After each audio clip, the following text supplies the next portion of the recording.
Bonjour à toutes et à tous et bienvenue dans ce dernier webinaire de la saison thématique dédiée à l'engagement des PVD dans un projet de santé globale. On est très heureux de vous retrouver pour ce dernier webinaire. Je suis Judith Puzna, je travaille en tant que chargée de projet pour le club Petite Ville de demain. Et avant qu'on commence le webinaire, je vous propose quelques instructions pour qu'il se déroule de la meilleure façon. Donc, n'hésitez pas à nous signaler tout problème technique ou autre remarque dans le chat et à poser vos questions dans l'onglet questions-réponses QR que vous trouverez juste en bas de votre écran. Nos intervenants pourront y répondre au fur et à mesure et un temps de questions-réponses sera dédié à la fin du webinaire. Je vous rappelle que les premiers webinaires sont déjà disponibles sur notre plateforme YouTube et que les supports de présentation de chaque webinaire sont également disponibles sur la plateforme Resana à laquelle vous pouvez accéder. Nous sommes donc ravis de vous retrouver pour ce nouveau et ce dernier temps d'échange en ligne dédié au projet de cette fois de territoire d'une PVD des Hautes-Alpes très engagée dans la mise en œuvre d'un urbanisme favorable à la santé. Cette heure ensemble sera l'occasion de revenir sur des réflexions, les accompagnements et les outils qui ont été mobilisés pour mettre en œuvre des aménagements favorables à la santé à Saint-Bonnet-en-Champsaur. Et ce webinaire nous permettra également de redécouvrir toutes les démarches de santé globale que nous avons pu investiguer lors de cette saison thématique. Nous commencerons donc par un temps de présentation et de contextualisation de Saint-Bonnet-en-Champsaur grâce à l'intervention de Monsieur le maire et de Nicolas Pascal, chef de projet Petite Ville de demain. Nous entendrons ensuite le groupement de la maîtrise d'œuvre qui a accompagné Saint-Bonnet-en-Champsaur, donc l'agence Citadia et l'agence TOA, grâce à la participation du directeur d'études Quentin Buston et de Cassandre Leterrier, chargé d'études chez Citadia, et de Julie Lalande, architecte aménagiste chez STOA. Et enfin, nous accueillerons le responsable régional santé-environnement de l'ARS PACA, Thomas Margueron. Sans plus tarder, je passe donc la parole à la commune de Saint-Bonnet-en-Champsaur. Monsieur le maire et monsieur Pascal, merci d'intervenir pour nous présenter votre PVD pour la première intervention de ce webinaire. Je vous laisse donc nous immerger dans les Hautes-Alpes à la découverte du projet de territoire de votre commune.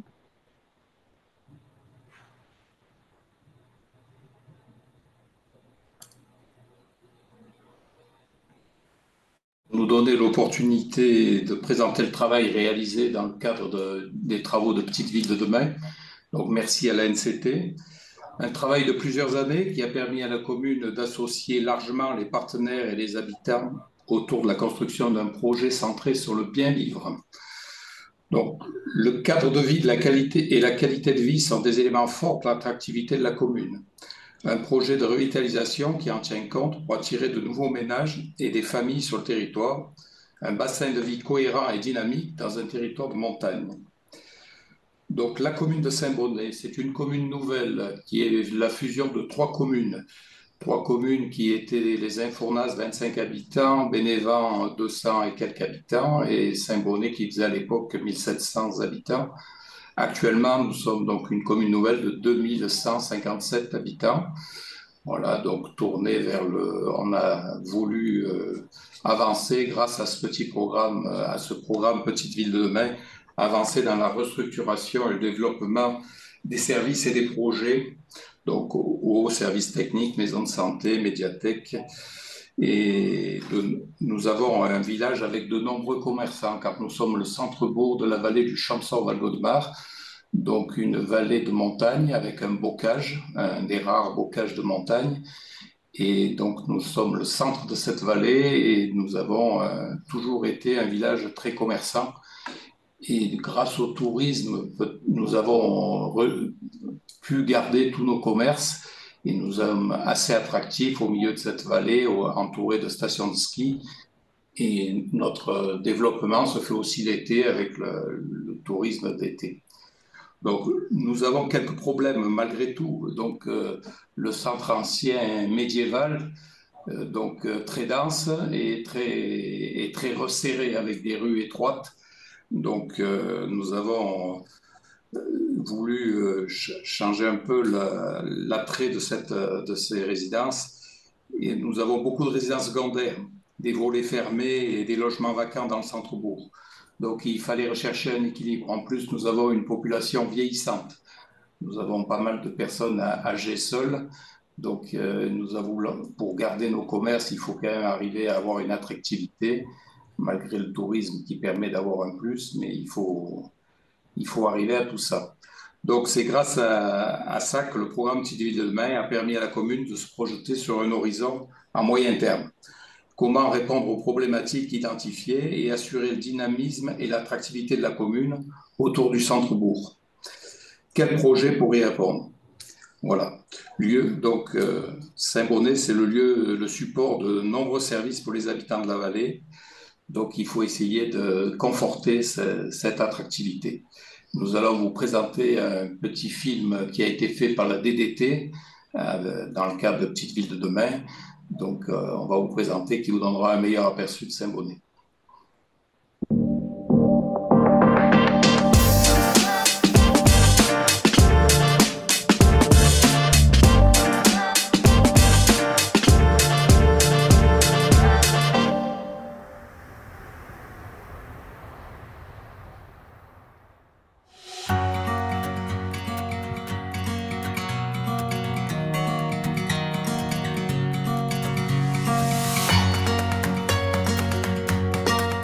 Saint-Bonnet, bourg-centre historique des vallées du Champsaur et du Val-Gaudemar, a intégré le programme Petite Ville demain en 2021. Alors, la commune est un carrefour marchand au caractère médiéval situé sur le tracé de la route Napoléon à la jonction des Alpes du Sud et du Nord. De nombreux projets sont travaillés dans le cadre de Petite Ville de demain et ils forment une feuille de route cohérente pour les 15 prochaines années. Nous avons la conviction que c'est en conjuguant patrimoine et modernité que nous répondons aux défis actuels et que nous préparerons l'avenir de nos vallées tout en préservant notre identité. Parmi les projets portant sur les thématiques aussi variées que l'habitat, le commerce, les équipements et les espaces publics, nous avons choisi de travailler sur l'urbanisme et de tester de nouveaux aménagements transitoires suite aux concertations avec les habitants de la commune. Cela nous permet de tester des idées et de guider le travail de la maîtrise d'œuvre qui débute pour un réaménagement global du centre-bourg. La question de l'habitat est également centrale. Et les habitants de la vallée, notamment nos aînés, ont des besoins variés en logement et nous travaillons avec nos partenaires bailleurs sociaux sur un programme de logement accessible et situé proche de toutes les commodités. 14 logements adaptés seront ainsi dédiés aux personnes âgées et un logement en colocation pour accueillir des personnes en situation de handicap. Selon les financements obtenus, les logements pourront accueillir les premiers locataires en 2026 ou 2027. Un autre projet concerne la création d'un tiers-lieu en centre-bourg dans un bâtiment municipal désaffecté. Nous voulons que ce lieu soit un espace ouvert à tous, notamment à la jeunesse et aux familles du territoire. Grâce à la NCT, nous travaillons aujourd'hui avec Yes We Camp à l'émergence de ce lieu et à la mobilisation de nos partenaires pour le faire vivre. En soutenant ce projet et les initiatives qui y prendront corps, nous souhaitons dynamiser la commune, renforcer le tissu social et la solidarité sur notre territoire. Ces deux exemples reflètent la dynamique de projet que nous mettons en œuvre, à laquelle nous avons associé la population et les partenaires de la commune pour construire un avenir commun, afin de faire de Saint-Bonnet une petite ville où il fait bon vivre, grandir et vieillir.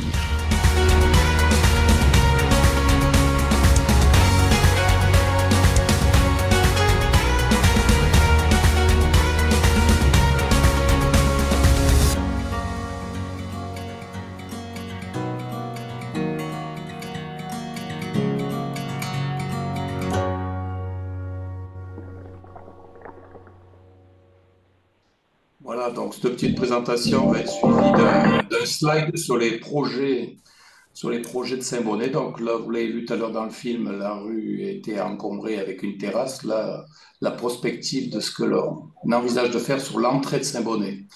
Voilà, ça c'est la vue de l'entrée de Saint-Bonnet en partant du haut du village, puisque Saint-Bonnet est un village en pente. Voilà, donc là c'est le futur. Tout à fait. Voilà. Et maintenant, je vais vous passer la parole à M. Pascal qui va vous présenter la méthode et la démarche qui a servi à élaborer tout ce projet. Merci, Monsieur le maire. Effectivement, du coup, pour vous exposer un peu plus dans le détail, maintenant, la démarche de la commune, peut-être, et la méthode qui a été mise en œuvre pour déboucher sur cette perspective que vous venez de voir, notamment d'un aménagement urbain en entrée de ville de Saint-Bonnet. Effectivement, dans la vidéo, vous aviez déjà quelques quelques images de cette entrée de ville qui a fait l'objet de plusieurs phases d'urbanisme transitoire, de tests. Ces phases d'urbanisme transitoire, elles ont été mises en œuvre au cours de l'élaboration des projets pour venir guider et tester, c'était l'objet, un certain nombre d'idées et puis l'élaboration des projets futurs. Je vais revenir brièvement sur la méthode d'ensemble. Donc, effectivement, le démarrage du programme Petite Ville de demain en 2021 sur le territoire a coïncidé avec une phase d'abord préalable de réflexion des élus sur les projets déjà existants et puis sur comment appréhender, structurer justement la conduite de ces projets pour la durée du programme. Cette réflexion a débouché sur le lancement d'une étude de revitalisation avec un volet de programmation architecturale, un volet de programmation urbaine et paysagère. L'idée étant de croiser l'ensemble des réflexions des élus avec des éléments de diagnostic objectivés, de connaissance du centre-bourg. Et là, vous avez justement à l'écran cette cartographie de synthèse du diagnostic de l'étude de revitalisation. Cette synthèse cartographique, évidemment, elle est précisée, déclinée dans les différentes parties du diagnostic de l'étude de revitalisation. Pour autant, elle permet de se rendre compte d'un certain nombre d'enjeux et de potentialités à l'échelle du centre-bourg de la commune qui, comme le disait Monsieur le maire, est effectivement un lieu de vie, ce centre-bourg, mais c'est également un lieu support de services commerçants, notamment, mais pas que, pour l'ensemble des habitants de la vallée du Champsaur-Val-Gaudemar, 12 000 habitants au total sur la communauté de communes Champsaur-Val-Gaudemar. C'est effectivement un centre-bourg, et vous le voyez à l'écran, le cadastre et donc le parcellaire assez contraint, assez fragmenté. Donc évidemment, il y a des enjeux qu'on retrouve par ailleurs dans beaucoup de communes du programme Petite Ville de demain, avec des centres-bourgs qui sont assez denses, avec l'ensemble des problématiques qui peuvent se poser pour l'attractivité, notamment de l'habitat de ce centre ancien. Ce diagnostic qui nous permet aussi comme je disais, d'avoir un certain nombre d'enjeux de manière accessible, très visuelle. Vous pouvez voir que, effectivement, comme le disait Monsieur le maire, la commune est également structurée autour d'axes d'est, est, ouest, dans le sens de la pente. Alors, vous n'avez pas les niveaux là sur la carte, mais vous voyez qu'à gauche de la carte, il y a quand même un cours d'eau. Et donc, évidemment, les pentes vont vers ce cours d'eau d'est en ouest. Et que les rues principales, les axes principaux autour desquels se structure la commune sont quasiment tous dans le sens de la pente. Évidemment, comme on le disait, la population vieillissante, notamment du territoire, crée également des problématiques d'accessibilité de ce centre-bourg, de praticabilité des espaces publics, notamment quand tous les axes structurants se trouvent dans le sens de la pente. Un des éléments de réflexion, ça a été justement de trouver de nouvelles manières d'aménager le centre-bourg à partir des potentialités foncières, notamment vous voyez en aplat de vert sur la cartographie, pour pouvoir apporter des réponses à l'accessibilité du centre ancien. Et ce sera notamment à mettre au regard de ce qu'on va pouvoir présenter ensuite, notamment sur toute la démarche d'urbanisme favorable à la santé et puis à l'étude d'impact qui a suivi cette étude de revitalisation. Donc, comme je disais, étude de revitalisation. Suite à cela, une étude d'impact sur la santé. On reviendra sur la méthodologie et comment ça s'est passé, l'enchaînement de ces deux études. Et puis, mise en œuvre d'un volet de maîtrise d'œuvre ensuite pour concrétiser les projets, en tout cas sur le volet urbain. Par ailleurs, on travaille aussi sur le volet architectural pour développer les équipements qui font l'objet de ces projets. Mais en tous les cas, sur le volet urbain, lancement d'une maîtrise d'œuvre globale dont on reparlera avec Madame Lalande de l'agence TOA ensuite et dont on pourra vous montrer les premiers résultats. Il y a également des études complémentaires qui ont été lancées, notamment sur certains secteurs en particulier. On reviendra également sur ces études complémentaires plus tard. Donc voilà, des enjeux à l'échelle d'un centre-bourg contraint, vous l'avez compris, des problématiques spécifiques vis-à-vis de certains segments de la population pour l'accessibilité du bourg, et puis une attractivité de la commune qui se veut fonder sur une qualité de vie, et c'est donc le sens du projet de revitalisation que les élus ont souhaité mettre en musique. C'était justement un projet de revitalisation au service du bien vivre dans la vallée, hein, évidemment. Je crois que c'était sur un des baromètres qui avait été publié par la NCT en partenariat avec Ipsos au lancement du programme sur ce qui faisait l'attractivité des petites villes de demain en France. La qualité de vie, la qualité des relations entre les habitants, la proximité avec la nature et les paysages sont des éléments qui, pour l'ensemble de la population française, sont des éléments forts d'attractivité. Donc, si on peut appuyer sur ces avantages, on va dire, comparatifs pour le développement de la commune et la santé des habitants, c'est une opportunité. Voilà, je ne serai pas plus long sur cette slide. On aura l'occasion de revenir sur chacun des éléments plus en détail ensuite. Mais voilà, je passe tout de suite du coup la parole à Monsieur Quentin Buston qui a du coup piloté pour le cabinet Citadia l'étude de revitalisation.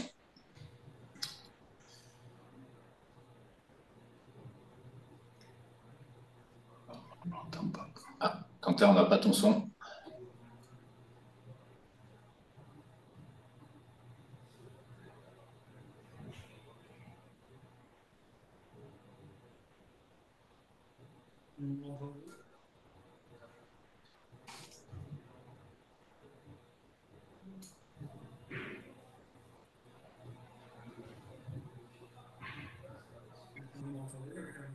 On t'entend un peu loin là.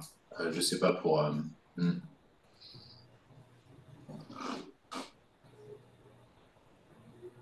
Est-ce que vous m'entendez? Oui. Oui. Oui, vas-y.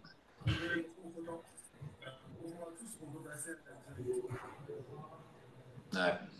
C'est encore un peu loin, Quentin. Ouais. Je sais pas si tu peux augmenter le niveau du micro peut-être sur le.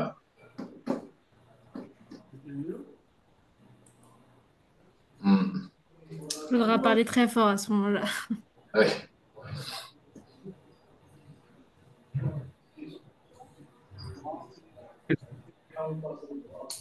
Ah, c'était pas Laura apparemment, mais non, toujours pas.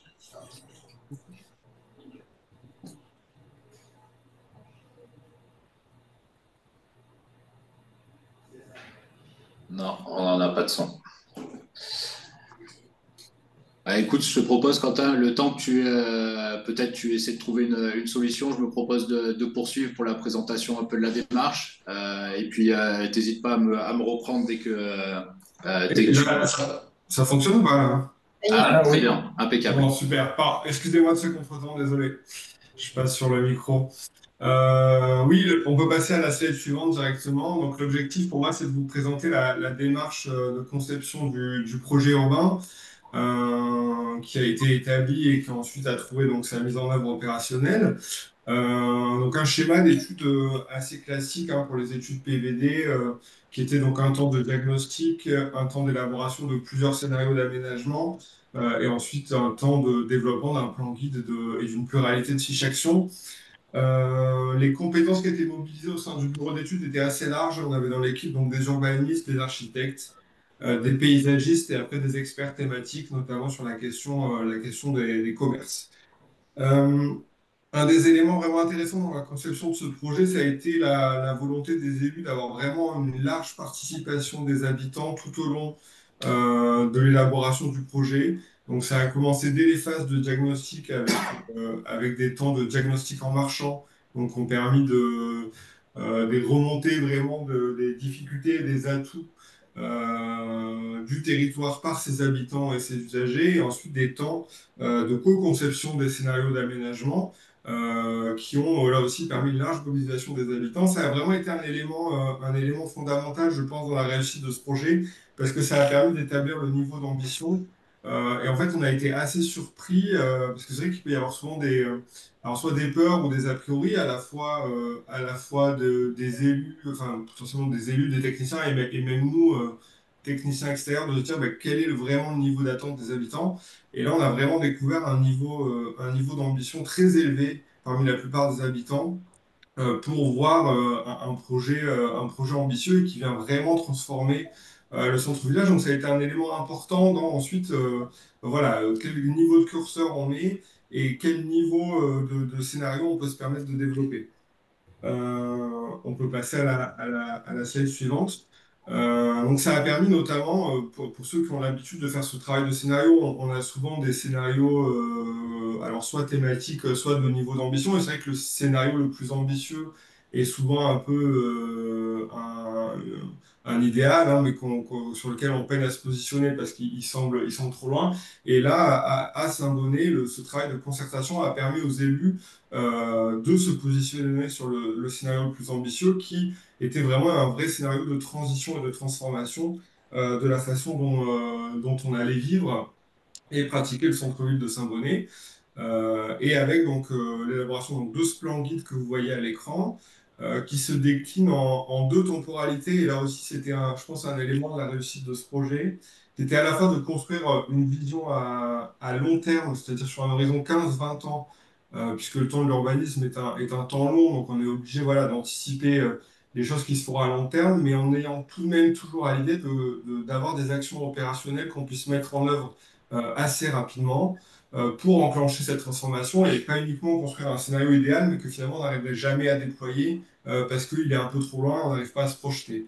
Donc on a abouti à 25 projets dans la feuille de route, dont une dizaine qu'on pouvait mettre en œuvre dans un temps d'action plutôt court, hein, à l'horizon des 5 ans, et dont certains, vous le verrez donc dans la suite des présentations, ont d'ores et déjà été déployés et sont engagés. Euh, la chose qui me paraît aussi importante à retenir dans l'élaboration de ce projet, c'est que, et en thème avec la présentation d'aujourd'hui, c'est qu'initialement, la question de la santé, elle était pas centrale lorsque nous, on a commencé l'étude dans le développement du projet. Mais par contre, ce que nous, en tant qu'observateurs extérieurs, ce qui a été remonté par les habitants et qui était aussi dès le départ une volonté des élus, c'était la notion, et Monsieur le maire l'a bien rappelé en introduction, la notion de bien vivre. Et finalement, ce qui est intéressant à retenir, c'est que voilà, développer un projet urbain qui vise à améliorer la notion de bien vivre, couplé avec les ambitions d'aménagement durable et toute cette volonté voilà, d'aller sur un projet durable, eh ben, ça permet ensuite finalement d'inclure tout de suite cette thématique de la santé, puisque c'était voilà, comment est-ce qu'on fait pour rendre le centre-ville plus agréable, comment est-ce qu'on améliore la qualité résidentielle, comment on améliore la façon dont on se déplace, comment on améliore la façon dont on vit ce centre-bourg, comment est-ce qu'on se rafraîchit, comment est-ce qu'on consomme, et bien finalement, toutes ces thématiques-là qu'on a construites dans un projet durable, elles trouvent ensuite une déclinaison sur la thématique de la santé. Donc c'est notamment ben, améliorer la qualité résidentielle des logements. Monsieur le maire l'a dit, on est sur un tissu vernaculaire très dense avec des logements bah, aujourd'hui ne satisfont plus à ce qu'on attend en termes de confort résidentiel, avec des logements mono-orientés, etc. Donc, enclencher nos PARU qui va permettre de requalifier ces logements-là, c'est améliorer la qualité résidentielle et, in fine, c'est mieux vivre, mieux habiter et trouver une réponse dans la santé. Piétoniser les rues et les places principales du village, hein, parce que voilà, le centre-bourg de Saint-Denis il avait beaucoup de qualités, mais finalement, il n'avait jamais enclenché un peu cette transformation durable qu'on voit naître partout sur le territoire depuis plusieurs années. Et donc, on avait encore ben voilà, la place principale du Chevreuil, la place du Champ de Foire, qui sont encore largement circulées et stationnées. Aujourd'hui, ce qu'on attend d'une ville dans laquelle il fait bon vivre, eh ben, c'est qu'on puisse parcourir, avoir des espaces piétons confortables, croiser ses voisins, ses amis, s'installer à un café, tout ça dans un environnement apaisé, sans bruit, sans nuisance des voitures, revégétaliser les rues et voilà, bénéficier du phénomène d'évapotranspiration et avoir ce rafraîchissement naturel des rues. C'est toutes des thématiques qu'on a traitées dans le cadre d'un projet durable et qui ont trouvé ensuite une déclinaison sous la thématique de la santé. Oui, tout à fait. Merci Quentin, effectivement, pour cette précision, parce que c'est quelque chose que je commençais à esquisser sur la slide précédente. Et effectivement, c'était pas une thématique à la conception de l'étude de revitalisation, c'est vraiment à la clôture, à la validation, hein, si j'ai bonne mémoire, Quentin, du coup, de l'étude de revitalisation qu'on a vraiment vu apparaître un fil rouge, justement, autour de la santé. Et c'est ce qu'on va pouvoir déplier ensuite, justement, notamment avec l'intervention de Cassandre pour le pilotage de l'étude d'impact sur la santé qui a suivi justement la validation de l'étude de revitalisation. Euh, Monsieur Margoron, peut-être aussi pour peut-être justement aborder le sujet de la santé et environnement. Oui, merci beaucoup. Merci beaucoup à Monsieur le maire et au réseau d'avoir invité l'ARS. C'est vrai que voilà, l'ARS n'est pas forcément connue pour travailler sur ces questions. On travaille beaucoup avec les collectivités sur l'eau potable, sur l'habitat insalubre. Mais finalement, cette question de l'urbanisme favorable à la santé, elle est peu connue. C'est aussi parce que c'est relativement nouveau et c'est aussi parce que finalement, dans toutes les ARS, on n'a pas tout à fait la même stratégie, on a des priorités qui peuvent être différentes. Et moi, je me souviens quand même, pour avoir été en ARS Nouvelle-Aquitaine, que voilà, dans cette région-là, des villes comme Saint-Bonnet-en-Champsaur, sur le piémont pyrénéen, se sont lancées avec succès dans des évaluations d'impact en santé telles que vous l'avez faites. Et voilà, je suis assez content de voir aussi que maintenant, on a sur le territoire PACA également des bonnes réussites. Alors, pourquoi s'intéresser à la santé? Diapo suivante. Voilà, c'est vrai que souvent on dit tiens, mais la santé, c'est mon médecin, c'est à peu près ce que tout le monde dit, c'est-à-dire moi, il me faut un médecin, il me faut un hôpital pas loin, des soins infirmiers, etc. Et ça, ben, c'est pas tout à fait vrai. Alors ça, c'est vrai si on considère que la santé, c'est l'absence de maladie. Mais depuis maintenant une trentaine d'années, ça percole doucement. Mais voilà, on s'aperçoit que la bonne santé tient à beaucoup d'autres facteurs que celui d'avoir un bon médecin ou une infirmière pas loin. Alors c'est essentiellement, on le voit, le système de soins, il représente finalement que 15%, ce qui est vraiment pas énorme. Il y a le facteur socio-économique qui est le poids principal, c'est-à-dire que c'est vrai que si on a un revenu, une assurance maladie qui fonctionne, on va avoir des possibilités effectivement de mieux soigner. Et puis, on a 5% du patrimoine génétique sur lequel on ne peut pas grand-chose. Et par contre, ce qui est intéressant, et ce que voilà, votre projet souligne, hein, c'est que finalement, pour 10%, la bonne santé est expliquée par des comportements individuels qui sont sains. Donc, pour que ces comportements individuels soient sains, bah, il faut aussi que finalement la ville permette d'avoir des comportements individuels. Je pense, là, on voit quelqu'un qui fait de l'activité physique ou une personne âgée qui marche. Voilà, il faut travailler sur les marchabilités des espaces publics, évidemment. Et puis, il y a aussi 25% des facteurs environnementaux.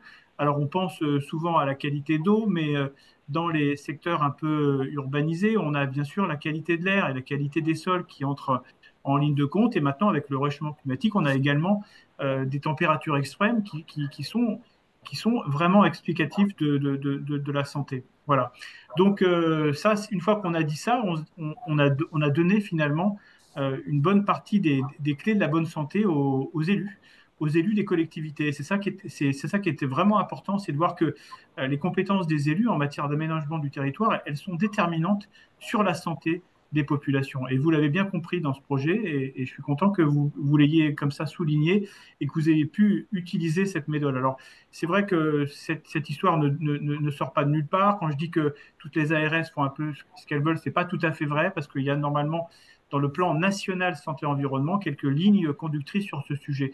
Nous, on en a fait un axe fort dans notre plan régional santé-environnement PACA. On a vraiment essayé de renforcer l'engagement des collectivités dans le domaine de la santé environnementale en les sensibilisant et en finançant la mise en œuvre de ces démarches d'urbanisme favorable à la santé et d'études d'impact en santé. Diapo suivante. Voilà, donc là, si vous voulez, j'ai utilisé une petite illustration. Vous voyez à peu près ce centre-bourg avec un certain nombre de personnages et on les relie à des déterminants de santé. C'est-à-dire que c'est un peu nouveau, c'est-à-dire que c'est une approche qui est rigoureuse. C'est pas l'urbanisme favorable à la santé, c'est pas bon, bah, moi je vais planter 3 arbres parce que ça va faire de l'ombre. Vous voyez que c'est un peu plus compliqué, ça répond à une logique, à une méthodologie assez rigoureuse avec une vingtaine de déterminants de santé.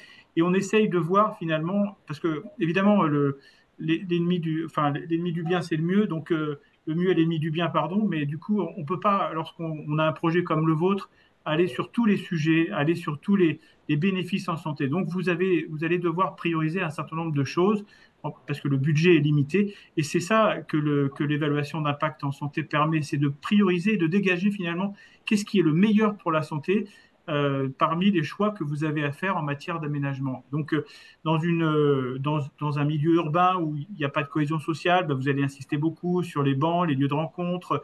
Dans un milieu urbain où on passe à côté d'une 4 voies, ben, vous allez insister sur des zones de recul par rapport à cette mauvaise qualité d'air engendrée par le trafic urbain. Donc, vous voyez que chacun va y voir un petit peu et y prendre ses recommandations. Alors, parmi les recommandations, j'aime bien citer les plus importantes.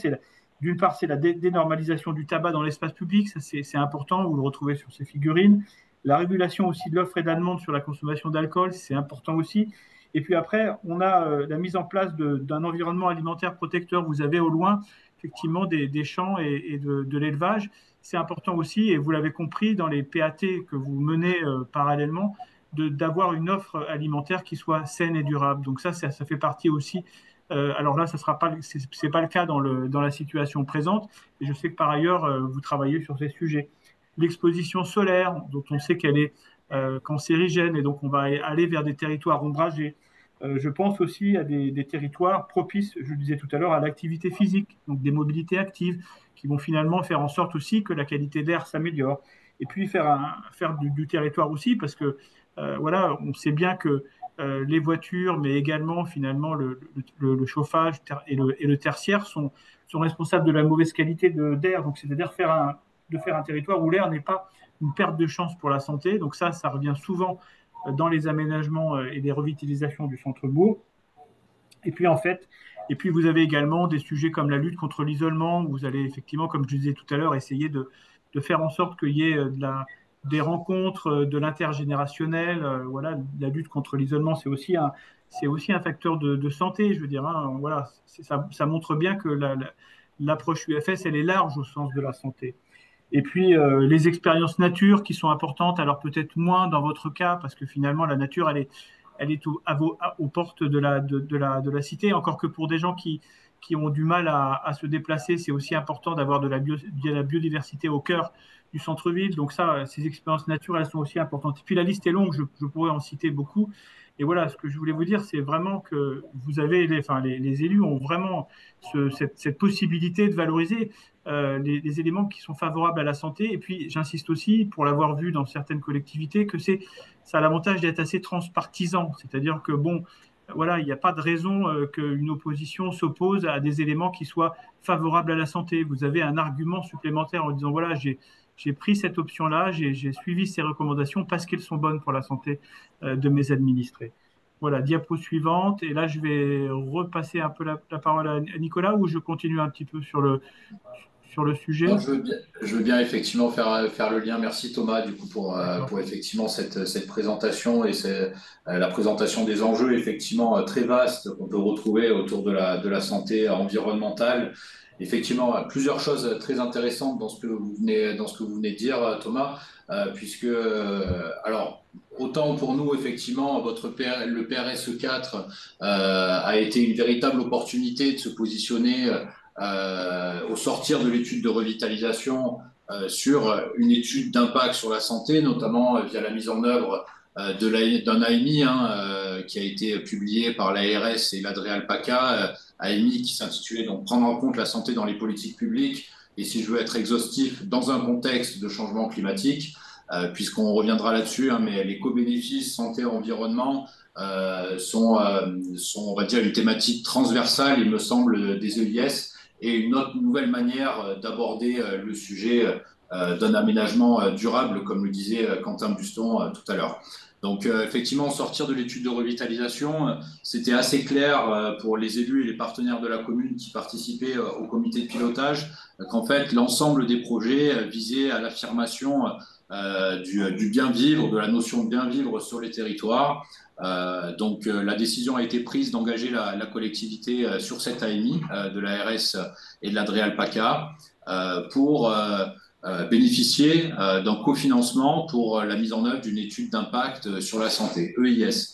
À ce moment-là, on se demandait ce que c'était, la méthodologie à mettre en œuvre pour que ce soit le plus intéressant possible et surtout dès le démarrage de cette démarche-là, on a bénéficié dans le cadre de cette AMI d'une formation qui était à destination des acteurs et des partenaires locaux qui participaient et qui allaient participer au comité de pilotage de l'étude d'impact sur la santé autour de la thématique de l'urbanisme favorable à la santé, justement. Puisque avant d'appréhender le sujet, encore fallait-il savoir pour chacun de quoi on parlait. Ça a été une première occasion de mettre autour de la table un ensemble d'acteurs qui n'avaient pas forcément l'habitude d'échanger ensemble, en tout cas pas sur ces thématiques de l'urbanisme favorable à la santé. Je pense notamment en fait aux élus de la collectivité, aux techniciens de la collectivité et aux praticiens de santé du territoire et de leurs organisations. Ça a déjà été un moment, je dirais, important de la conduite du projet d'urbanisme favorable à la santé de la commune. Ça a permis de croiser les regards, je dirais, et de proposer un premier cadrage de cette étude d'impact sur la santé qui allait venir, puisque en fait, au début, ça pouvait nous apparaître un peu comme je me permets, monsieur le maire, évidemment, vous me corrigez si jamais je me trompe, mais comme un peu une boîte de Pandore, on pouvait avoir des déterminants de santé sur absolument tous les sujets. On avait un budget tout de même limité qu'il fallait respecter, un temps également, une temporalité de l'action publique à l'échelle d'un mandat également qu'il fallait pouvoir projeter. Donc on a, grâce à la formation, pu encadrer un petit peu ce démarrage de l'étude d'impact sur la santé avec déjà une première appréhension des déterminants de santé qu'on allait pouvoir mettre à l'étude en fonction des priorités. Vous l'avez, monsieur, souligné, hein, Thomas, justement, des priorités qui étaient établies par les élus par rapport aux problématiques identifiées sur le territoire, notamment dans le cadre de l'étude de revitalisation. Et donc là, vous voyez que déjà le premier diagnostic de l'étude de revitalisation nous permettait d'avoir une première approche des enjeux. Première approche, puisque en fait, dès le début de l'étude de revitalisation, là aussi, on passe par une phase de diagnostic dont on va reparler ensuite avec Cassandre pour l'équipe qui a piloté cette étude sur le territoire. Mais avant qu'on passe sur la technique et que Cassandre puisse vous exposer un peu plus en détail justement la démarche méthodologique et la manière dont ça a pu se concrétiser, juste vous dire que la temporalité est vraiment un élément primordial, je dirais, du cadrage d'une EIS. C'est vrai que la collectivité avait déjà un projet. Et donc, c'est vrai qu'une étude d'impact, ça ne peut se faire qu'a priori. On ne va pas le faire en amont d'un projet, trop en amont d'un projet qu'on ne pourrait pas évaluer. Et on ne peut pas le faire, en tout cas, ce serait dommage de le faire qu'a posteriori, c'est-à-dire une fois que le projet est déjà mis en œuvre et qu'on ne peut pas s'interroger, modifier, agencer, améliorer les projets en fonction des résultats de cette étude. Je pense qu'on reparlera justement de peut-être la temporalité ensuite, notamment dans les interactions qu'il y a eu entre le bureau d'études de l'IS qui a piloté le IS et puis la maîtrise d'œuvre, et notamment conduite par STOA. Mais voilà, j'appuierai également sur un dernier élément avant de te passer la parole, Cassandre. Je pense que vous l'avez souligné également, Thomas, sur un élément important, transpartisan, effectivement, la santé. Je pense qu'au-delà d'être transpartisan et d'être donc du coup un élément politique, c'est expliquer l'action publique. Et je pense que c'est mettre en récit l'action publique qui permet souvent de débloquer parfois des situations, des incompréhensions, le sens de l'intervention sur l'espace urbain. Je sais que quand on explique aux habitants de manière locale que s'il y a une intervention sur le centre-bourg et sur les réseaux d'adduction d'eau potable, c'est parce qu'il y a encore peut-être des réseaux parfois en plomb dans le centre-bourg et que ça pose des problématiques évidemment de santé publique. Quand on explique ça, quand on a ce détail-là dans l'explication avec les habitants, on arrive quand même à pouvoir débloquer un certain nombre d'appréhensions, je dirais, ou parfois de craintes qui sont légitimes face au changement. Et sur les espaces urbains, de manière générale, c'est vrai que nos phases d'urbanisme transitoire ont aussi permis elles n'étaient pas parfaites, mais de pouvoir tester un certain nombre de choses, de transformation des espaces publics. Voilà, je ne serai pas plus long sur cette diapositive. Cassandre, du coup, je te passe la parole pour détailler un petit peu plus la démarche. Eh ben, merci pour cette grande introduction. Merci à vous tous. En effet, nous, avec ma collègue Andrea, avec qui on a copiloté la mission d'EIS, on est venu s'intégrer dans ce fil rouge bien vif qui avait été déterminé par la commune eh bien, il y a de ça quelques mois, quelques années même. Nous, on est aussi venu s'intégrer, comme vous l'avez précisé, à la suite de l'étude de revitalisation menée par Quentin et son équipe et qui avait fixé 25 fiches d'études et fiches de projet surtout sur horizon 15 ans. Et comme il le disait, c'est ça, il y avait cette volonté des habitants et des élus de favoriser cette notion de bien vivre, qu'il y avait des questions de comment améliorer la façon dont on se déplace, dont on vit dans le centre-bourg, dont on consomme pour un projet plus durable, et que cette volonté santé, justement, est venue s'intégrer à la suite de ça, grâce à l'EIS. Comme le disait Nicolas, c'est ça, il y a eu cette formation EIS avec Patrick Berry, un spécialiste de l'UEFS qui a été faite l'année dernière, dans laquelle nous, on a pu justement venir comprendre ce qui avait été établi à ce moment-là, ce qui avait été enseigné et transmis aussi comme connaissance, afin dans cette EIS, de cibler plus particulièrement quelles étaient les thématiques et les déterminants de santé à traiter. Plus globalement, pour l'EIS, en fait, c'est un outil de décision justement qui vient étudier si l'état de santé des populations est influencé directement ou indirectement par ces politiques-là. Donc ici, le projet de revitalisation. Et c'est une démarche prospective en fait qui vient questionner la volonté des élus, mais aussi les ressentis des habitants et des spécialistes de santé et des associations, pour faire territoire en fait. Cette démarche-là, elle a une étape de sélection, donc c'est ce qui a pu être fait déjà dans cette formation l'année dernière, en avril dernier. Mais il y a aussi cette étape de cadrage où un périmètre doit être défini, donc le centre-bourg de Saint-Bonnet-en-Champsaur, mais aussi des périmètres plus restreints pour justement avoir plus une pertinence dans notre étude. Ensuite de ça, il y a une analyse, donc diagnostic dont Nicolas a pu parler, et des recommandations qui viendront faire évoluer le projet de territoire et appuyer justement les productions réalisées par Stoa et Julie et son équipe. Donc, pour les ambitions qui avaient été soulevées dans cette EIS, les ambitions à soutenir, il y avait favoriser les mobilités actives, notamment une piétonisation partielle, mais en tout cas une marchabilité retrouvée du centre-bourg. Il y avait aussi promouvoir un cadre de vie inclusif et accessible à tous pour renforcer une cohésion sociale et l'équité sur le territoire. Il y avait également améliorer et pérenniser l'accès aux services et aux équipements pour tous les habitants.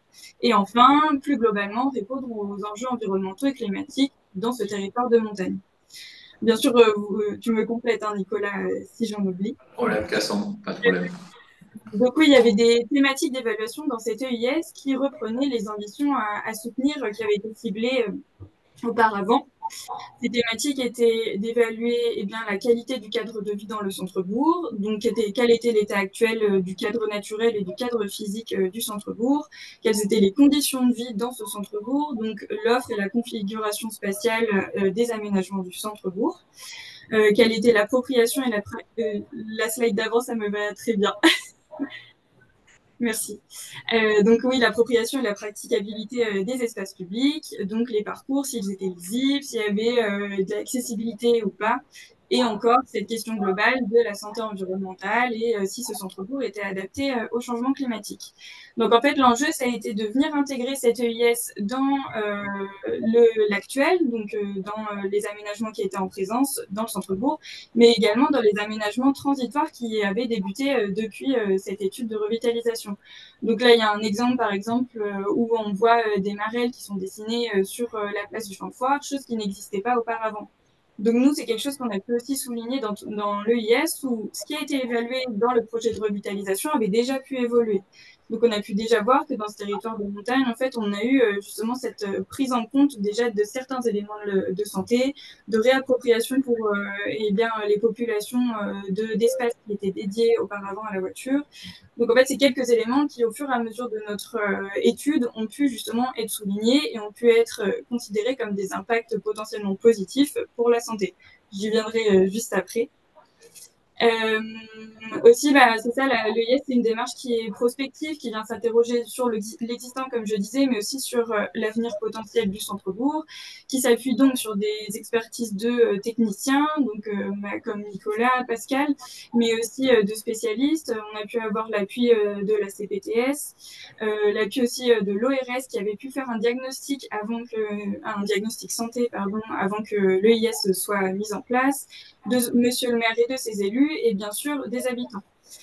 Donc démarche prospective qui aussi est venue intégrer les citoyens tout le long justement de notre étude, puisque ça c'est une forte caractéristique de l'EIS qui vise à comprendre quels sont les besoins, que ces besoins soient négatifs ou positifs, des habitants.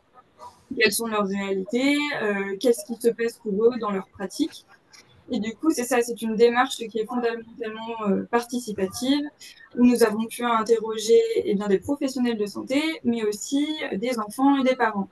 Là, on le voit dans la slide, il y a en haut à droite justement un petit extrait de rendu qui a pu être fait, de résultat, pardon, qui a pu être proposé lors d'un moment de focus group. Focus group, c'était justement un moment de concertation seulement sur un groupe spécifique d'habitants qui avait été couplé. Donc, nous avons eu 2 groupes, un groupe enfants-parents et un groupe personnes âgées.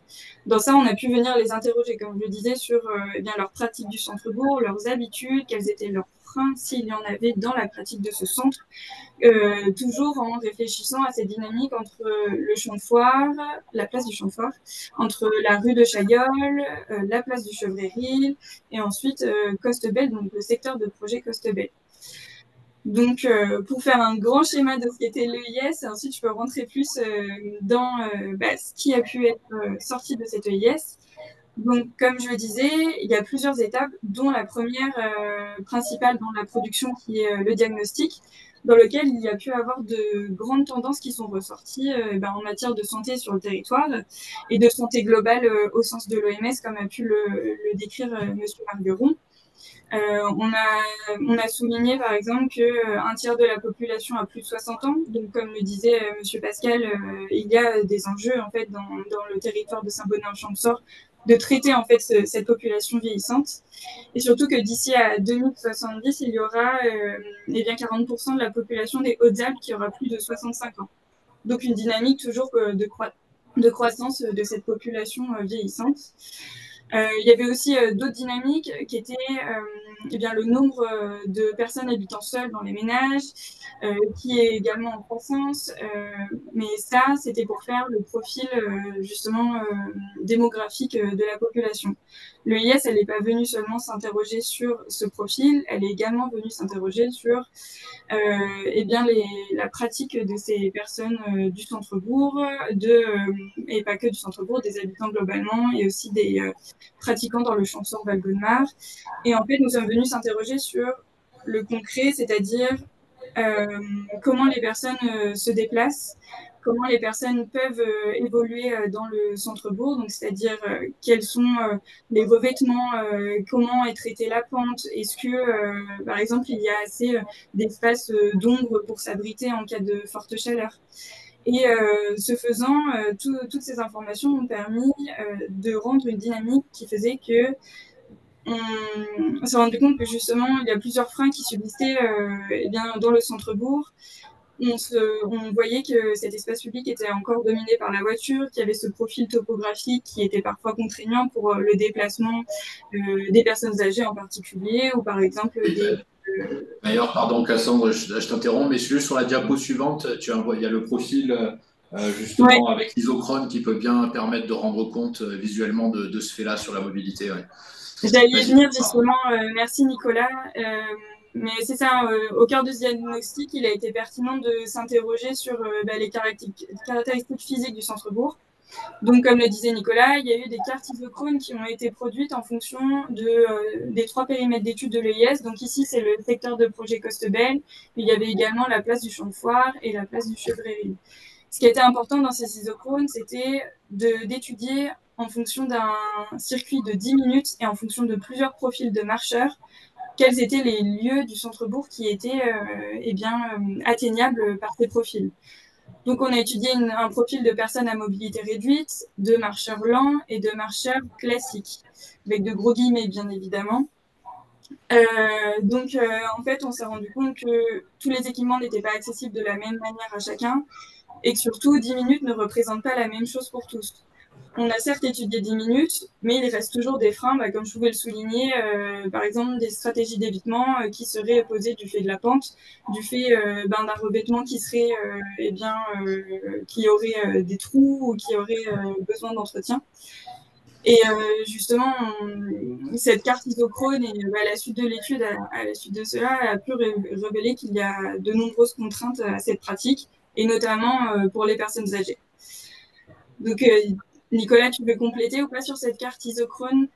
Non. En tout cas, effectivement, l'emplacement du secteur de Costebel à retenir pour la suite des projets qu'on va pouvoir présenter avec Julie sur l'aspect maîtrise d'œuvre.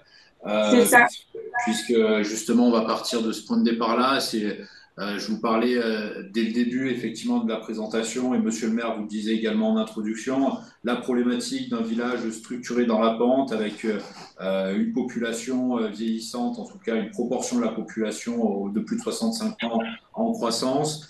Comment faire pour que ces espaces publics restent les plus adaptés possibles et les plus accessibles possibles, à la fois pour le bien-être de la population et puis pour l'attractivité du centre-bourg. Je ne serai pas plus long, Cassandre, peut-être je te laisse présenter la synthèse du coup des fiches de recommandation. Ouais. C'est ça. Donc, fiche de recommandation établie à la suite du diagnostic et de l'étude des impacts potentiels du projet de revitalisation sur la santé.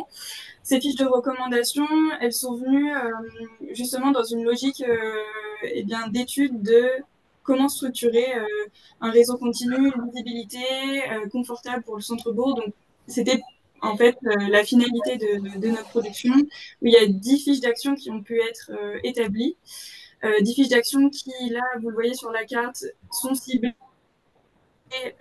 périmètre par périmètre d'études, mais qui, comme le disait Nicolas, viennent s'intégrer dans une dynamique plus grande où il y a justification d'ouverture à l'urbanisation de certaines zones, si d'autres le sont aussi. Donc, c'est-à-dire que sur ce projet de Costebel, l'intérêt était pour nous, en plus d'établir des fiches de recommandation, de bien faire comprendre que c'est un secteur déterminant justement pour l'évolution du centre-bourg, puisqu'il est accessible plus facilement à pied et qu'il lutte contre cette pente qui existe dans la rue Chailleul et entre la place du Chevrerie et la place du Champ de Foire. Donc en fait, plusieurs sujets ont pu être ciblés dans ces fiches de recommandation. Donc le sujet plus global dont j'ai pu parler, qui sont la préservation des populations face aux conditions climatiques futures, mais également d'autres sujets, donc de cohésion sociale, de calme, d'activité physique, d'espaces sécurisés, mais aussi d'attractivité commerciale, d'espaces éducatifs en plein air. En fait, ce qui fait que toutes ces fiches de recommandation, certes applicables, comme on voit sur la carte, par périmètre, vont aussi venir nourrir le travail de STOA, mais pas que sur ces zones-là. Elles donnent des grandes ambitions et des grands objectifs en matière de santé qui sont réapplicables aussi à plus grande échelle. Et en fait, les grandes dynamiques qui ont pu ressortir, c'est justement ça, c'est d'accompagner, d'ajouter encore plus de qualité à l'étude de revitalisation qui avait pu être produite en matière de santé, pour justement rentrer dans cette dynamique et dans cette volonté de bien vivre qui avait été déterminée par Monsieur le maire, ses élus et tous les habitants de la commune. Donc voilà, ça a été un travail très riche qui nous a permis de nous re-questionner sur la santé de ce centre-bourg et sur c'est ça, comment faire mieux et faire mieux vivre les populations de Saint-Bonnet-en-Champsaur. Oui, et je compléterai, Cassandre, en disant que c'est un outil de pilotage supplémentaire pour la mission de maîtrise d'œuvre qui arrive ensuite, puisque on vous a présenté effectivement l'ensemble des documents au stade, ou en tout cas des démarches au stade programmatique, études d'impact préalable, etc. Maintenant, c'est vrai qu'on est dans une phase, monsieur le maire, de mise en œuvre de ces projets. On s'attelle intensément à la maîtrise d'œuvre et à la conduite de la maîtrise d'œuvre depuis quelques mois maintenant. Julie, je te laisse la parole peut-être pour présenter justement la démarche de l'équipe de maîtrise d'œuvre que tu coordonnes pour l'agence STOA. Oui, merci Nicolas. Donc en effet, l'agence STOA, spécialiste en aménagement d'espaces publics et notamment urbains, donc on est mandataire du groupement de maîtrise d'œuvre. C'est un groupement qui est composé donc de STOA, architecte paysagiste, aménagiste, d'un bureau d'études VRD qui est spécialiste notamment en tout ce qui est pour les questions de gestion des eaux pluviales. Ensuite, il y a l'atelier corps qui est donc spécialisé dans l'architecture du patrimoine. Ça aussi, c'est un élément très important dans notre étude qui nous a énormément guidés et qui continue à le faire. Et puis, un deuxième bureau d'études avec qui on travaille, c'est le bureau d'études environnementales Biotope, avec qui on a traité de tous les enjeux environnementaux et de biodiversité. Voilà, donc en effet, on va vous présenter la proposition des aménagements du centre-bourg. Donc nous avons 7 secteurs d'aménagement. Et donc alors peut-être que vous le voyez un peu difficilement sur le plan. Donc il est encadré par un contour, par un petit filaire rouge. Donc il y a 7 secteurs on voit la place du Chèvrerie au centre avec la fontaine. Donc là, on est en train de finaliser l'avant-projet global de ces 7 secteurs. Et parallèlement à ça, on a travaillé de façon plus approfondie, donc en priorité sur les 2 premiers secteurs. Donc le secteur 1, Costebelle, dont vous avez déjà parlé, qui est la porte d'entrée nord du centre-bourg. Donc c'est un secteur très important parce que tu peux revenir vous pouvez revenir sur la slide d'avant. Merci. Donc oui, parce que c'est cette porte d'entrée nord qui va permettre une déambulation dans Saint-Bonnet horizontale. C'est-à-dire comme vous l'avez dit, Saint-Bonnet est un village pentu qui s'insère dans la pente d'est en ouest. Et donc voilà, cette entrée par Costebelle, puis après cette descente en passant par la place du Chèvrerie et puis par les rues Saint-Julien et la rue des Lilas vont amener donc les habitants, tous les passants vers le secteur au sud des écoles et là où on a d'autres équipements publics. Voilà. Ensuite, un deuxième secteur d'aménagement très important, c'est le secteur du champ de foire. Là, vous voyez numéroté en 2.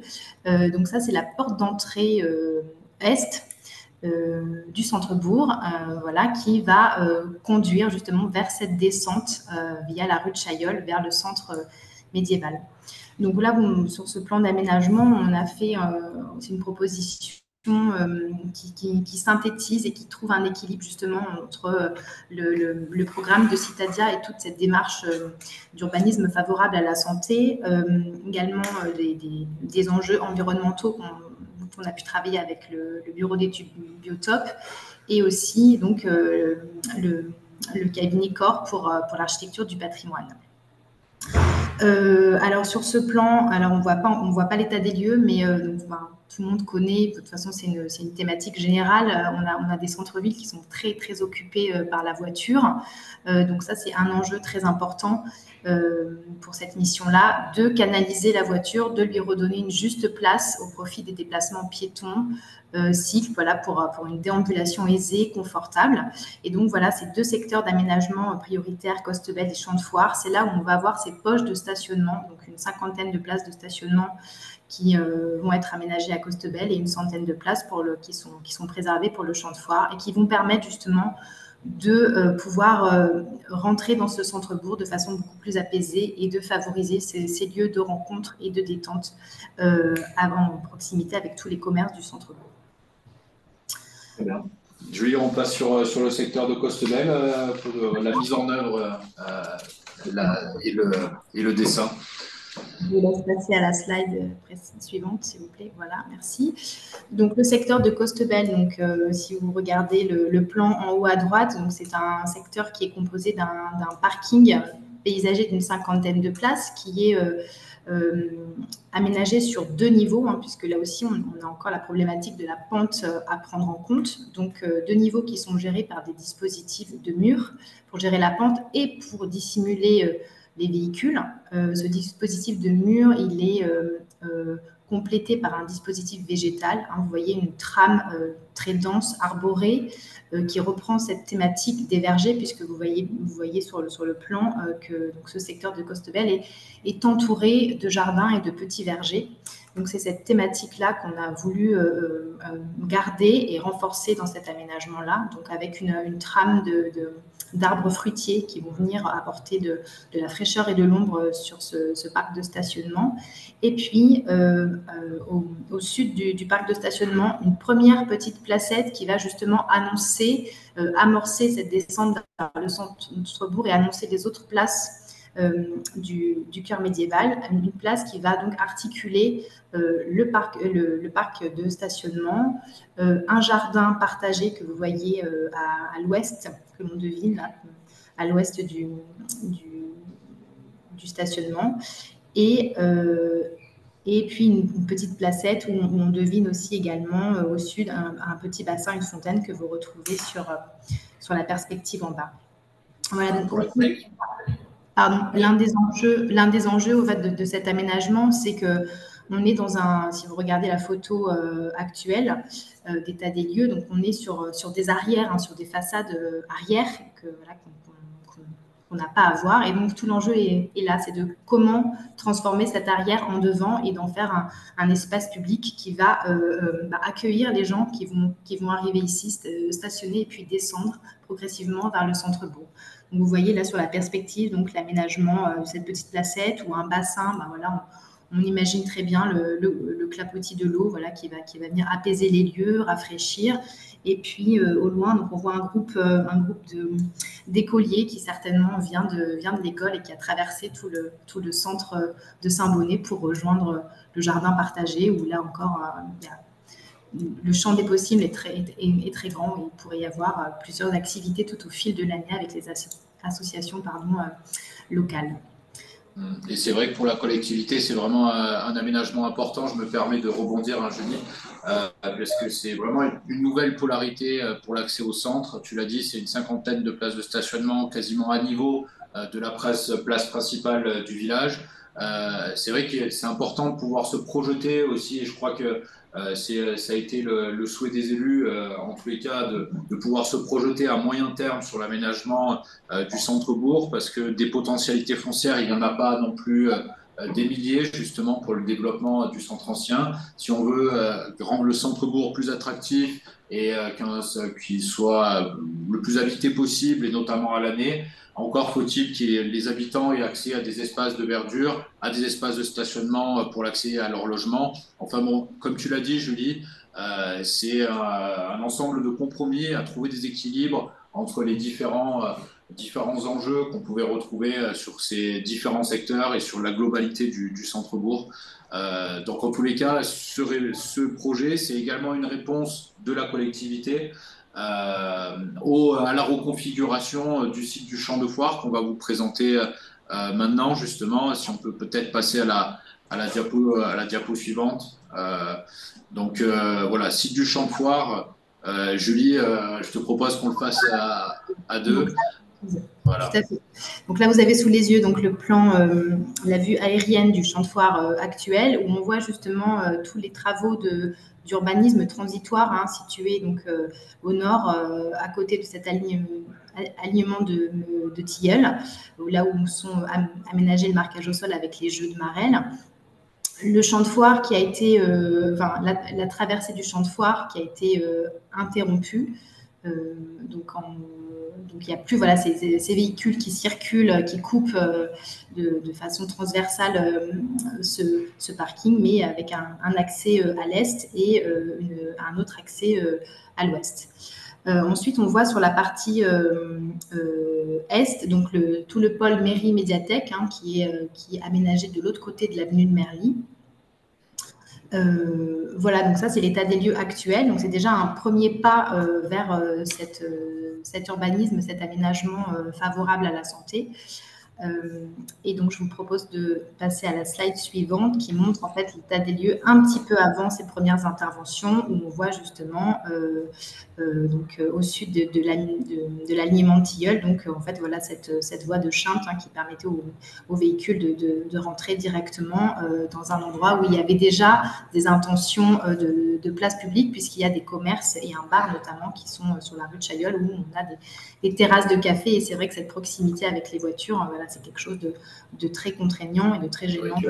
En contraste de la diapo précédente, là on voit que effectivement, sur la diapo précédente, on voyait bien que les circulations étaient déjà un peu structurées. Le shunt n'était pas ouvert, comme tu disais, Julie, d'est en ouest, en tout cas en direct.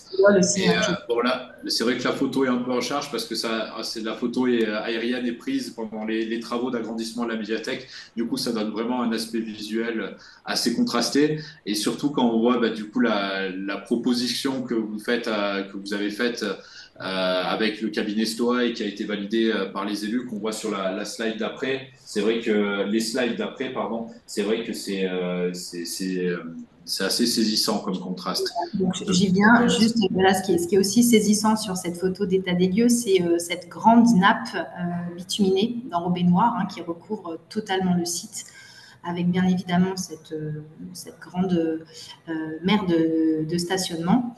Voilà, donc ça, c'est un des états des lieux le plus frappant du site. Et donc, pour commencer notre travail d'aménagiste sur ce secteur, on a donc travaillé avec l'atelier Corps sur une étude patrimoniale.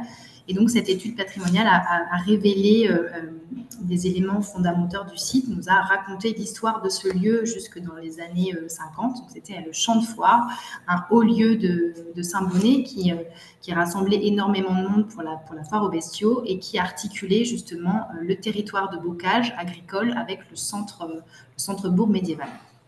Je vous propose de continuer à dérouler.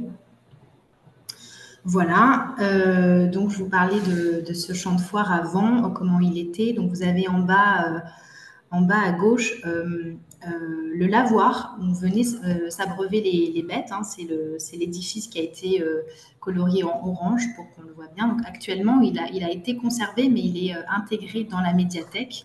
Et finalement, le seul souvenir qu'on a de ce lavoir, c'est la fresque qu'il y a sur le mur qui borde la rue de Chailleul. Et donc, on voit bien que c'était donc un grand lieu qui occupait donc la partie du parking actuel et la partie du pôle mairie-médiathèque. C'était un espace clos par des murs de clôture, par des alignements de peupliers. Donc là, qui dit peuplier, dit présence de l'eau. En effet, il y avait un bief qui était branché directement sur le canal de Saint-Julien et qui alimentait donc le lavoir et qui filait après vers le centre-bourg de Saint-Bonnet et qui alimentait toutes les fontaines de chaque place. Voilà, donc c'était un espace qui était tenu, parfaitement identifiable. Vous pouvez voir aussi que le sol respirait. Alors certes, c'était un sol boueux, mais en tout cas, c'était un sol perméable où l'eau s'infiltrait. Et donc, voilà, ces éléments-là voilà, sont des éléments très importants pour nous par rapport aussi à tous ces enjeux climatiques, environnementaux, donc toute la question de la gestion des eaux pluviales et de cette collecte. Donc voilà, donc ça, c'est des éléments qui ont été extrêmement moteurs et vraiment décisifs dans notre conception de l'aménagement. Alors, on pourra noter aussi sur ces photos que Saint-Bonnet, c'est un village en pente qui a une position dominante, une position de balcon sur la vallée et qui offre des vues absolument remarquables sur le paysage de montagne et sur la chaîne du Dévoluy.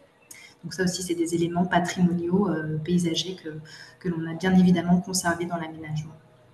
Je vous propose... C'est vrai que le côté effectivement complètement imperméable du site actuellement du champ de foire, c'est quelque chose qui a beaucoup interrogé à la fois dans l'étude de programmation, l'étude de revitalisation et puis l'étude d'impact qui a suivi sur la santé, puisque même en montagne, on crée un phénomène en plein été de restitution de chaleur, évidemment. Le soir venu, il y a une terrasse de bar du coup à proximité, et c'est vrai que sur les abords du site, la température urbaine peut vite grimper. Au-delà du fait que c'est vrai que ça rend très peu praticable et très peu vivable, très peu vivant entre guillemets, cette place du Champ de Foire, là où c'était un lieu de socialisation auparavant. Et c'est d'ailleurs très visible cette volonté d'intervention sur cet aspect-là du périmètre d'aménagement dans votre proposition, Julie, et je crois que c'est la suite de la présentation. Voilà, donc vous avez sous les yeux le plan masse d'aménagement. Donc je rappelle quand même que voilà, donc le Champ de Foire, donc ce haut lieu de Saint-Bonnet, c'est un lieu encore aujourd'hui donc qui a deux fonctions, c'est-à-dire que tout au long de l'année, il a une fonction de stationnement, les gens viennent stationner et après vont dans le centre-bourg, et aussi de façon plus temporaire. Donc, il y a des événements tout au long de l'année, tout au long des saisons, des festivités, donc que ce soit les rencontres paysannes, le marché, ça on n'en a pas parlé, mais tous les lundis à Saint-Bonnet, il y a le marché, c'est un grand marché qui occupe et qui anime toutes les rues du village. Donc, c'est un élément très important dont on a bien évidemment tenu compte dans nos propositions d'aménagement. Et ce Champ de Foire aussi accueille des événements comme des concerts, d'autres marchés de Noël, voilà, donc tout au long de l'année, il y a vraiment, c'est un lieu de rassemblement, et donc la question du sol est fondamentale, bien évidemment, puisqu'il faut qu'on arrive à concilier ce côté environnemental perméable et en même temps praticable, c'est-à-dire qu'il faut qu'on puisse déambuler aisément sur ce Champ de Foire sans se tordre la cheville et pouvoir aussi pousser une poussette, un fauteuil roulant.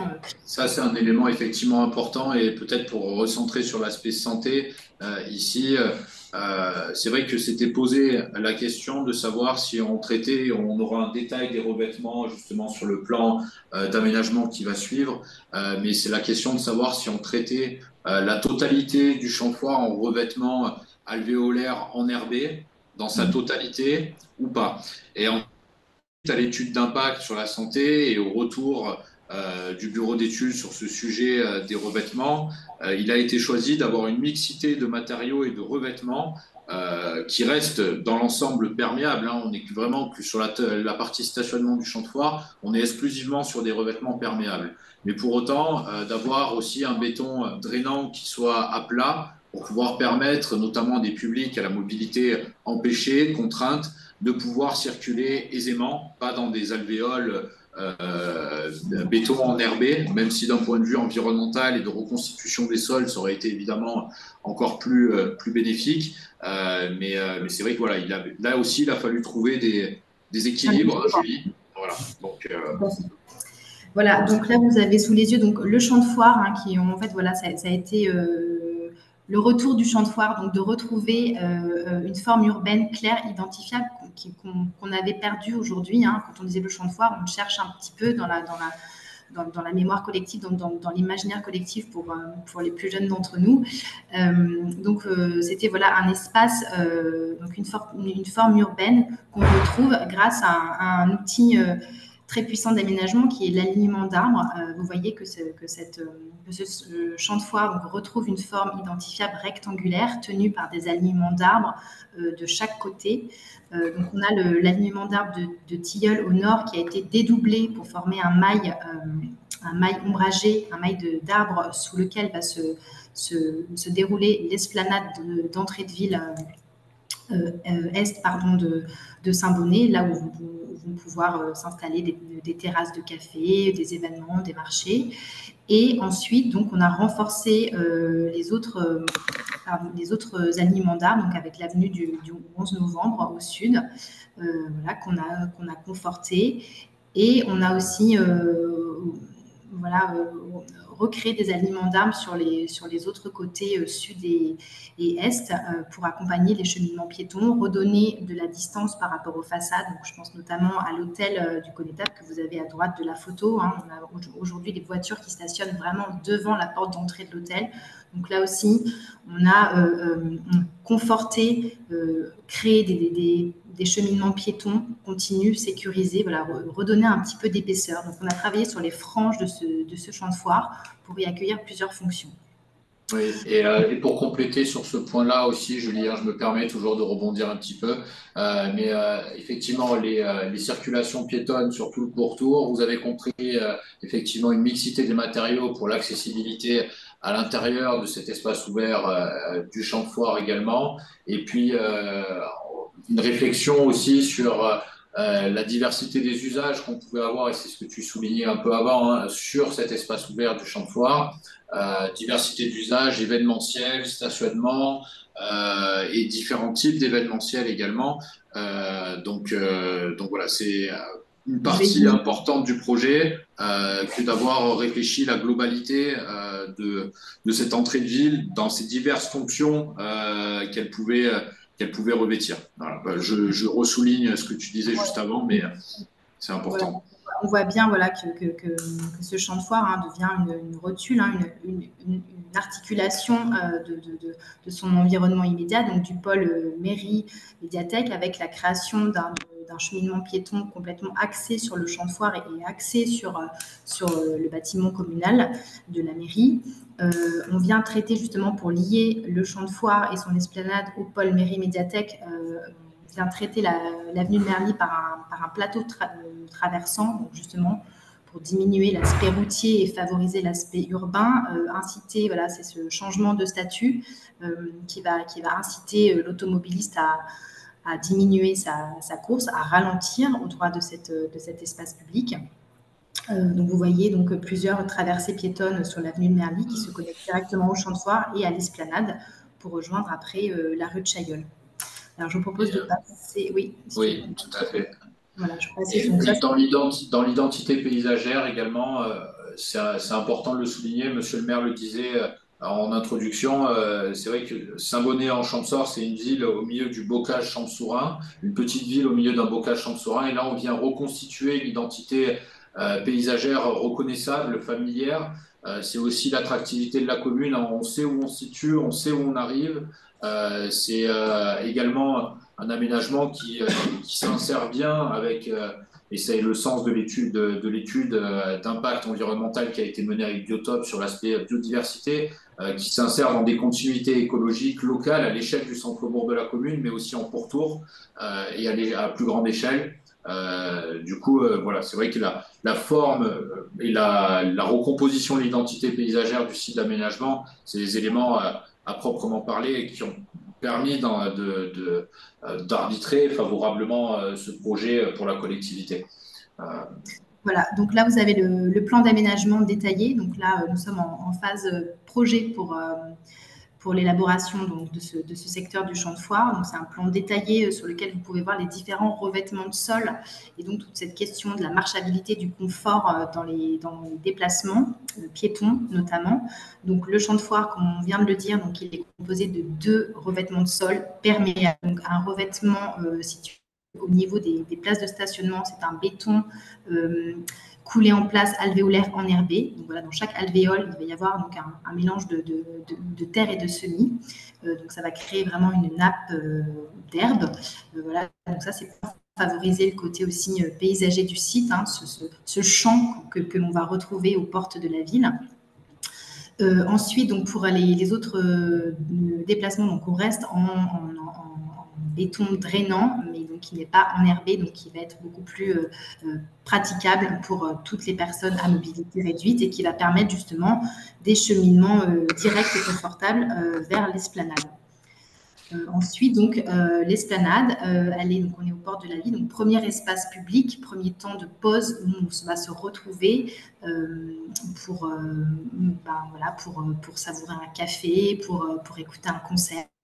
Voilà, premier lieu de rencontre, donc qui va amorcer cette descente vers le centre-bourg. Et donc pour le revêtement de sol, voilà, on a choisi donc la pierre granite, hein, qui est la pierre des écrins, pierre locale, donc qui va être déclinée en plusieurs modules, plusieurs formats selon les usages, selon les lieux, donc des grandes dalles qui vont être mises en œuvre sous cette canopée d'arbres, et dans lequel va ressurgir un élément fondamental fondateur du lieu, excusez-moi, donc c'est l'eau. Voilà, je parlais tout à l'heure de ce canal qui venait alimenter le lavoir. Et donc, vous voyez, en plein milieu de l'esplanade, une petite rigole d'eau voilà, qui va être mise en œuvre et donc alimentée par ce bief en eau brute qui, après, finira sa course dans un bassin à la croisée des chemins entre la rue de Chaillol et l'avenue du 11 novembre. Voilà, on retrouve cet élément très agréable, l'eau, et puis c'est aussi un dispositif avec lequel les enfants aussi pourront jouer, mettre les pieds dedans. Le côté ludique, effectivement, qui a été également souhaité par la collectivité, dans le prolongement d'ailleurs des aménagements transitoires. Donc ça, c'est suite aux phases de test, hein, finalement, les aménagements, notamment au printemps et à l'été, le simple fait d'avoir du design actif au sol, ça a été quelque chose de très apprécié et qui égaye l'espace public, le rend également ludique, crée d'autres habitudes, d'autres usages dans l'imaginaire et puis après en pratique sur le site d'aménagement. Je propose peut-être d'abord de citer peut-être les différents financeurs sollicités pour la mise en œuvre de ce projet en 2025. Donc à la fois un financement sollicité au titre du FEDER et l'objectif spécifique du FEDER, donc une Europe plus verte. Donc un financement le plus conséquent sur le projet. Ensuite, un financement État au titre de la DETR et du Fonds vert. Un financement de l'Agence de l'eau pour l'aspect des imperméabilisations, hein, évidemment, sur ce projet. Un financement région et un financement du département des Hautes-Alpes. Je propose peut-être qu'on illustre tout de suite la proposition d'aménagement avec la slide suivante, Julie.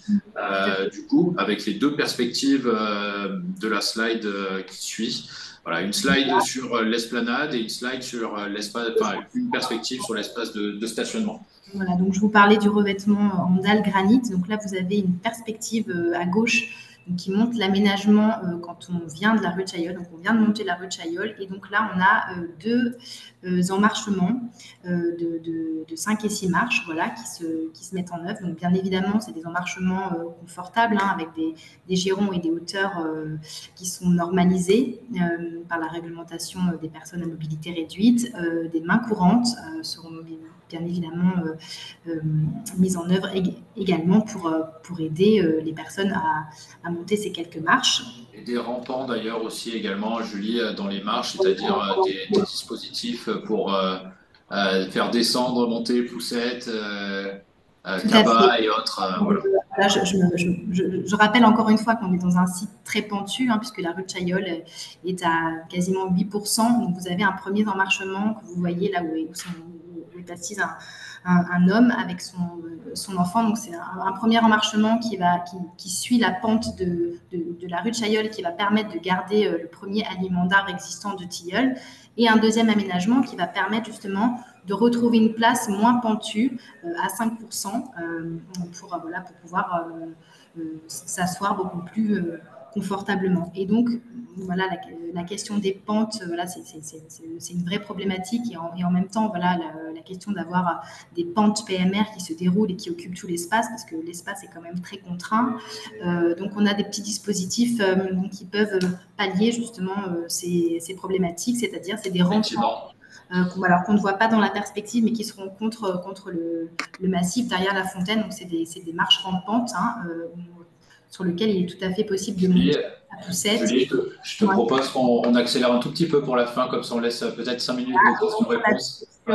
Sur la perspective là, du chantoir, donc vous voyez ce revêtement alvéolaire enherbé, voilà, qui confère un aspect paysager au site. Donc voilà, puis ce qui est une donnée très importante, c'est tout ce travail qu'on a fait sur la végétalisation du site avec le renforcement de la trame verte. Donc ce travail de différentes strates végétales, herborées, herbacées, vivaces qu'on a mené aussi avec le bureau d'études Biotope, et la trame brune. La trame brune, donc c'est la constitution des sols, donc c'est-à-dire que les arbres seront plantés dans des fosses d'arbres continus, voilà, pour permettre une croissance la plus favorable possible aux végétaux. Voilà. Après, on peut peut-être passer sur la diapo suivante également. Et puis je crois qu'on a terminé avec la présentation globale du Donc, projet. on revient à cette perspective qui a déjà été présentée par Monsieur le maire. Donc là, nous nous retrouvons en haut de la rue de Chaillol, où on retrouve justement ce design actif avec des jeux marqués au sol, puisque la rue de Chaillol, à ce niveau de l'esplanade, est coupée de la circulation. Donc ça redevient un espace complètement piéton. Et donc c'est ici qu'on propose de retrouver ces jeux, voilà, où les enfants investissent l'endroit. Et donc, vous voyez après donc, l'esplanade qui se déroule sous la canopée où on devine donc, les terrasses de café, des concerts et qui offre toujours cette belle vue sur le paysage de montagne et sur la perspective de la rue de Chaillol et du centre-bourg. Très bien, merci Julie. Merci à tous pour la présentation. Judith, du coup, on vous repasse la parole, je pense, pour Oui, merci beaucoup en tout cas la pour clôture.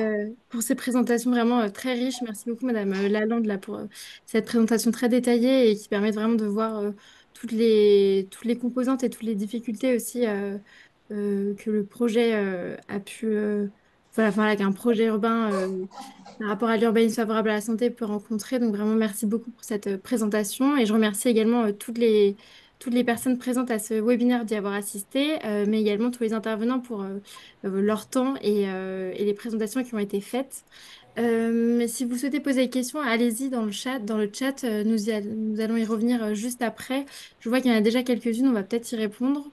Euh, alors, je vois une première question sur l'intégration du besoin des travailleurs qui n'habiteraient pas sur la commune dans les projets UFS. Je pense que Monsieur Buston, c'était une question qui vous étiez adressée, si vous souhaitez y répondre. Et, Oui, vas-y, Quentin. oui, en partie, puis Nicolas, tu pourras peut-être compléter. C'est vrai que c'était un vrai sujet parce qu'en fait, on a quand même il y a une grande différence à Saint-Bonnet entre déjà les habitants du centre-bourg et les usagers du centre-bourg. Puisque c'est quand même une commune importante avec beaucoup d'habitats périphériques et une diversité typologique hein, assez marquée entre les habitants du centre-bourg en collectif et petits collectifs et les habitants des périphéries qui, eux, bénéficient plutôt d'habitats pavillonnaires et du coup n'ont pas forcément les mêmes attentes, notamment en termes d'accessibilité et d'offres pour le centre-bourg. Donc, c'est des éléments qu'on a pu remonter, notamment à travers le travail de concertation, essentiellement, pour effectivement définir les besoins de l'ensemble des usagers. Par exemple, pour ceux effectivement qui n'habitaient pas directement la commune, mais qui venaient y travailler, ils étaient également conviés, hein, il me semble, aux ateliers de concertation, puisqu'il y avait ce sujet effectivement de pôle, enfin de capitale à l'échelle de la vallée du Champsaur. Oui, l'aspect centralité. Et la question est intéressante, pas directement pour les travailleurs, mais pour tous les usagers, comme tu le disais, Quentin, du coup de la commune, puisque qu'ils soient travailleurs ou simplement de passage ou visiteurs, la question du stationnement et de l'accessibilité au centre-bourg, qui est vraiment un pôle de service hein, pour toute la vallée, elle se posait avec une grande acuité. Il y a une réflexion qui a été engagée, hein, Monsieur le maire, sur en fait la reconfiguration du stationnement et des espaces de stationnement sur la périphérie du centre-bourg. La réflexion a porté sur l'idée que c'est pas un seul secteur de stationnement comme l'est aujourd'hui d'ailleurs le secteur du Champ de Foire. Vous avez vu cette grande place qui n'est aujourd'hui qu'un parking justement. Elle ne permet pas de répondre à tous les besoins, à toute la distribution du centre-bourg et pour autant elle crée une grande dépendance au sentier. C'est-à-dire que aujourd'hui, pour toucher à la problématique du stationnement, au sujet du stationnement, comme dans beaucoup de communes en France, ça a été compliqué. Je ne sais pas si vous voulez rajouter quelque chose sur ce sujet, monsieur le maire. Je pourrais répondre à la quatrième question en même temps, c'est-à-dire qu'il y a 500 places à peu près de parking actuellement. Nous n'en avons perdu aucune, c'est-à-dire que celles qui ont été enlevées ont été compensées par ailleurs. Nous avons même créé de nouvelles places puisqu'on a créé une aire de covoiturage et on est actuellement en train de travailler sur des parkings accessoires dans la périphérie. Donc, nous n'avons perdu aucune place de stationnement et elles sont toutes gratuites. Voilà. Merci beaucoup, messieurs, pour pour ces réponses. Pardon, juste en complément, l'enseignement, c'était quand même qu'il y avait, en fait, les usagers du centre-ville et donc ceux qui venaient pour travailler ou pour bénéficier des services, etc., étaient beaucoup moins réticents à la suppression des places de stationnement en hypercentre, parce qu'ils venaient faire un déplacement de plus ou moins longue durée, donc ils acceptaient qu'on a un report du stationnement en périphérie du centre-bourg, et puis après de finir le chemin à pied et en plus qui devient agréable, etc. Et finalement, les plus gros leviers de réticence, c'était plutôt pour les habitants vraiment de l'hypercentre, qui percevaient un peu plus comme une contrainte de devoir se stationner au quotidien de façon un peu plus éloignée de leur logement, avec potentiellement les courses, les enfants, etc. à amener. Donc, ce n'est pas forcément ceux qu'on imagine voilà, plus venir en voiture au centre-bourg qui finalement étaient les plus enclins à avoir un stationnement un peu plus éloigné.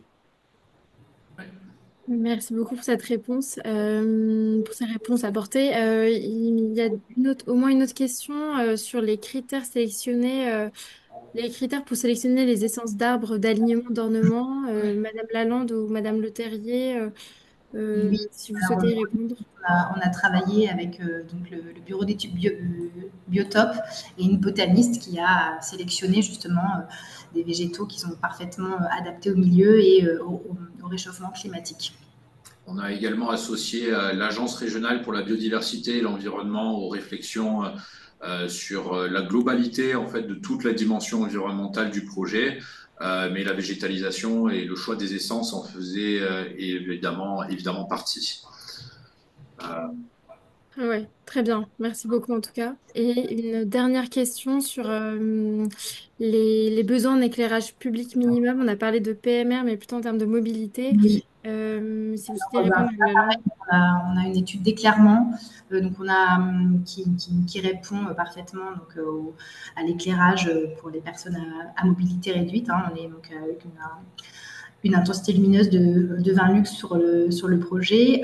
Donc on a deux types d'éclairage. C'est des mâts de 6 mètres de haut qui sont mis en œuvre tout autour du champ de foire dans les alignements d'arbres. Et puis pour la partie esplanade, beaucoup plus piétonne, on a des mâts de 4,50 mètres de haut pour justement conférer un aspect plus intime, plus piéton à l'aménagement. Très bien, merci beaucoup pour votre réponse. S'il n'y a pas d'autres questions, voilà, je voulais vous remercier pour l'ensemble des interventions et pour les présentations voilà, très riches et diverses qui, je l'espère, permettront à la communauté PVD de repartir avec des idées et des outils un petit peu plus précis. Les replays des premiers webinaires sont déjà en ligne sur la plateforme YouTube du programme Petite Ville de demain et le support de présentation sera également disponible sur la plateforme Resana.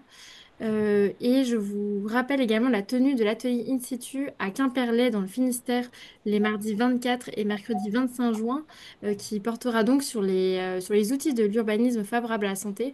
Nous aurons l'honneur d'accueillir le CEREMA et d'accueillir plusieurs chercheurs assez pointus dans leur domaine. Nous aurons notamment la venue de Anne Rouet-Legal, spécialiste de l'urbanisme favorable à la santé, ainsi que de différents élus du Finistère et des chefs de projet. Donc, n'hésitez pas à vous inscrire. Ce sera l'occasion voilà, de découvrir Quimperlé, les arpentages, grâce à les arpentages et à des déambulations, et de rencontrer également vos pairs, alors que ce soit en tant qu'élu ou en tant que chef de projet.